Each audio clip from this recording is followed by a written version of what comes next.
Assalamualaikum warahmatullahi wabarakatuh. Baik, anak-anak kelas 8, jumpa lagi pada pembahasan yaitu bab 6, yaitu tentang memperkuat komitmen kebangsaan. Pada hari ini Bapak secara khusus akan membahas soal untuk materi tentang memperkuat komitmen kebangsaan. Sebelum mulai, seperti biasa Bapak mengamanatkan senantiasa kalian untuk menjaga protokol kesehatan karena COVID masih tetap ada, dan kita doakan supaya kita agar nanti segera untuk melakukan pembelajaran tatap muka. Baik anak-anakku, sekarang kita akan mulai pembahasan kita yaitu bab 6, memperkuat komitmen kebangsaan. Baik, Bapak akan bacakan. Nomor 1. Bangsa Indonesia adalah bangsa yang besar dan memiliki potensi serta kapasitas untuk menjadi bangsa yang bersatu dan maju. Agar bangsa Indonesia dapat tumbuh menjadi bangsa yang besar dan terhormat, maka bangsa Indonesia harus memiliki A. Nilai kebangsaan, B. Semangat, C. Komitmen kebangsaan yang tinggi, D. Adalah semua jawaban benar. Menurut adik-adik apa jawabannya yang paling benar? Oke, jawaban yang paling benar adalah D. Oke, nah kita lihat. Ya, D jawabannya. Oke, ya tepat sekali. Baik, berikutnya kita akan bahas yaitu soal nomor 2. Secara geologi, wilayah Indonesia atau wilayah Nusantara merupakan pertemuan antara 3 lempeng benua. Berikut ini yang bukan merupakan 3 lempeng benua tersebut. A adalah lempeng Eurasia, B lempeng Indo-Australia, C lempeng Antartika, D lempeng Pasifik. Menurut adik-adik yang paling tidak tepat mana? Oke, jawabannya adalah yang tidak tepat adalah C, lempeng Antartika. Oke, nah sekarang nomor 3. Bukti fisik awal yang menyebutkan mengenai adanya 2 kerajaan bercorak Hindu pada abad ke-5 adalah A. Kerajaan Mataram kuno, B. Kerajaan Kutai, C. Kerajaan Kediri, D. Kerajaan Majapahit. Menurut adik-adik jawaban yang paling tepat apa? Silakan. Oke, jawaban yang paling tepat dari yang bercorak Hindu adalah kerajaan. Oke, jawabannya adalah B, yaitu Kerajaan Kutai, ya, Kerajaan Kutai. Baik, sekarang nomor 4. Kerajaan Tarumanegara merupakan kerajaan Hindu yang terdapat di daerah A. Kalimantan Timur, B. Jawa Tengah, C. Jawa Barat, D. Sumatera Selatan. Silahkan kalian jawab. Jawa Barat, oke, atau Jawa Tengah? Yang jelas ini terdapat di daerah kawasan Bogor, daerah-daerah Jawa Barat. C jawabannya ya. Oke, nomor 5. Istilah sebuah nama Nusantara berasal dari kitab Paraton dari zaman kerajaan A. Majapahit, B. Tarumanegara, C. Kediri, D. Sriwijaya. Jawaban yang tepat adalah A, yaitu Majapahit. Oke ya, istilah Nusantara dari kitab Paraton dari kerajaan Majapahit. Nomor 6. Fokus lagi di bawah ini yang merupakan nilai-nilai dari Sumpah Palapa yang dinyatakan oleh Gajah Mada adalah A. Nilai persatuan dan kesatuan Nusantara, B. Nilai historis, C. Nilai keberanian, atau D. Jawabannya benar. Nah, jawaban adik-adik kira-kira apa? Oke. Nah, jawaban yang tepat adalah D. Jawabannya adalah semua benar. Oke, sekarang nomor 7. Komitmen sikap perilaku yang ditandai oleh rasa memiliki, memberikan perhatian serta melakukan usaha untuk mewujudkan harapan dan cita-cita, dan sungguh-sungguh seseorang yang memiliki komitmen yang kuat terhadap bangsa dan negara memiliki pandangan bahwa A. Kepentingan golongan lebih diutamakan daripada kepentingan bangsa dan negara, B. Kepentingan bangsa dan negara berada di atas kepentingan pribadi atau golongan, C. Kepentingan pribadi atau golongan dapat dilaksanakan bersama-sama, D. Kepentingan pribadi atau golongan tidak penting. Nah, jawaban yang paling tepat untuk poin nomor 7 adalah menurut adik-adik mana? Oke. A atau B? Oke, jawabannya adalah B, yaitu kepentingan bangsa dan negara harus berada di atas kepentingan pribadi atau golongan. Oke, nomor 8. Di bawah ini yang bukan merupakan salah satu tokoh pendiri Partai Nasionalis Indonesia adalah Insinyur Soekarno, Dr. Cipto, Muhammad Yamin, Insinyur An-Nawari. Oke, silakan. Jawaban yang tepat adalah yang bukan adalah C. Muhammad Yamin. Oke. Nomor 9.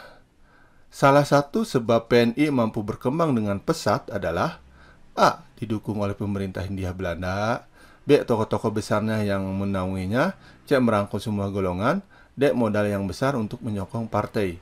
Apakah jawabannya C atau B? Jawaban yang tepat adik-adik adalah C. Merangkul semua golongan. Oke, sekarang nomor 10.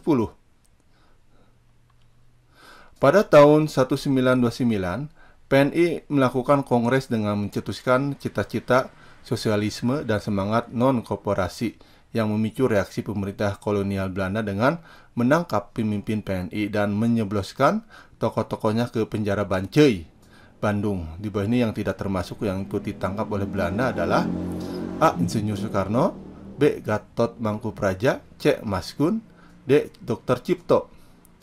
Jawaban yang tepat adalah yang tidak termasuk adalah D, yaitu Dr. Cipto Mangkusumo. Nomor 11, judul pledoi yang disampaikan Insinyur Soekarno untuk dibacakan dalam sidang di Gedung Pengadilan Kolonial Bandung adalah A. Indonesia Maju, B. Indonesia Kuat, C. Indonesia Menggugat, D. Indonesia Melawan. Coba kalian pikirkan, jawaban yang tepat adalah C atau B. Yang jawaban yang tepat adalah C. Indonesia Menggugat. Oke, kemarahan Belanda akan pembelaan Insinyur Soekarno melalui pledoi yang dibacakan yang berbuntut dibubarnya PNI pada tahun berapa dibubarkannya? A. 1927, B. 1928, C. 1929, D. 1930. Jawaban yang tepat adalah D. 1930. Oke, sekarang nomor 13. Di bawah ini adalah tokoh-tokoh indisi partis kecuali A. Suradi Suryaningrat, B. Dr. Muhammad Hatta, C. Dawes Doker, D. Dr. Cipto. Jawabannya yang tepat adalah adalah B, yaitu Dr. Muhammad Hatta kecuali. Nama perkumpulan nomor 14 pelajar tanah air di Belanda adalah A. Perhimpunan Indonesia, B. Indisi Vergenering, Indisi Partis, D. Trikoro Darmo. Oke, ini berbau bahasa Belanda, berarti jawaban yang tepat adalah B. Indisi Vergenering. Nah, ini B ya. Oke, nomor 15. Salah satu tempat pengasingan Insinyur Soekarno setelah menjadi tokoh pemimpin Partindo pada tahun 1933 adalah A. Bandairya, B. Ende, C. Digul, D. Parapat. Jawaban yang tepat menurut kalian apa? Adalah di daerah B. Digul ya. Nomor 16. Cara pelajar untuk menyongsong masa depan dalam bentuk pembangunan bangsa Indonesia adalah A. Semangat bekerja, B. Bercita-cita tinggi, C. Semangat belajar, D. Mengikuti arus zaman. Jawaban yang paling tepat apa? Adalah C. Semangat belajar sebagai pelajar ya. Nomor 17. Nilai-nilai jiwa, semangat, dan nilai-nilai kejuangan pada masa sebelum pergerakan nasional adalah A. Ketakwaan kepada Tuhan, B. Kesadaran diri, C. Kerukunan hidup antar umat beragama, D. Semua jawaban yang benar. Jawaban yang tepat adalah menurut kalian D. Kita lihat. Jawabannya adalah D. 18. Perjuangan mengusir penjajah di masa kerajaan wilayah Nusantara selalu mengalami kegagalan dikarenakan A. Senjatanya kurang canggih, B. Perjuangan bersifat kedaerahan, C. Strategi perang yang mudah terbaca, D. Adanya pengkhianat di lingkungan kerajaan. Jawabannya adalah menurut kalian perjuangan bersifat kedaerahan atau perjuangan yang terbaca? Jawaban yang tepat adalah B. Perjuangan bersifat kedaerahan. Nomor 19.